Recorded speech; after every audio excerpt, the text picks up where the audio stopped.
అది కాదే ఈ రేవంత్ రెడ్డికి ఇట్లా చేస్తాడు అనుకున్నా. మాకు తెలియదు, ఈయన ముఖ్యమంత్రి అవుతాడంటే కూడా తెలియదు సార్ మాకు. మీకు ముఖ్యమంత్రి అవుతాడు అనుకున్నా. ఆయన తెలియదు, ఏ ఎవరు ఆయన ఎవరు రేవంత్ రెడ్డి అంటే మాకేం సంబంధం అవి తెలియదు. కేసీఆర్ ఉన్నప్పుడు ఎట్లుండే? కేసీఆర్ మంచిగా ఉన్నాయి సార్ మాకు, ఎప్పుడు ఏది పచ్చదనంతోనే ఉన్నాం. ఇప్పుడు పైసలు లేవనేది లేదు, అప్పుడు ఏ లోటు లేకుండా ఉండే. మేము గాయనే వస్తాడు అనుకున్నాం, ఈయన వచ్చి ఒక కుక్క లేక వచ్చినప్పుడే మా ఇంట వాడి ఖర్చునే పెట్టింది. మీరు కేసీఆర్ వస్తాడు అనుకుంటే ఈయన వచ్చిండ మధ్యలో. ఈయన మాకు గుర్తు లేడు అసలు. అసలు ఈయన వస్తాడంటే అసలు ఈయన ఓటు కాదు అక్కడ, మళ్ళీ కూడా రానియకుటివి సార్. ఇప్పటికి కూడా మేము ఎప్పుడు కూడా మేము కాంగ్రెస్ ఇట్లా మలిపి ఓటు వేయలేము సార్. సరే కానీ ఇప్పుడు మీ భూములు గుంజుకుంటా అది ఇది అని అంటున్నాడు, రేపు మళ్ళీ ఓటే అని అడగడానికి వస్తాడు.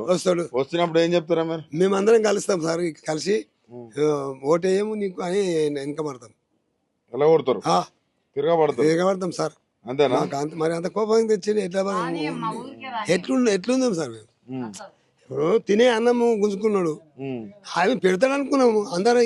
కేసీఆర్ పెట్టి గట్ల పెడతాడు మేము అనుకున్నాం, ఏమో కొలువులు ఇస్తాడు అండి, మళ్ళా 4,000 పింఛన్ ఇస్తాడు అని. ఆ పింఛనివా ఈ పింఛనివా ఇది పోతా లేడు, ఎక్కడ పోయాడు, ఏడ కూర్చున్నాడు.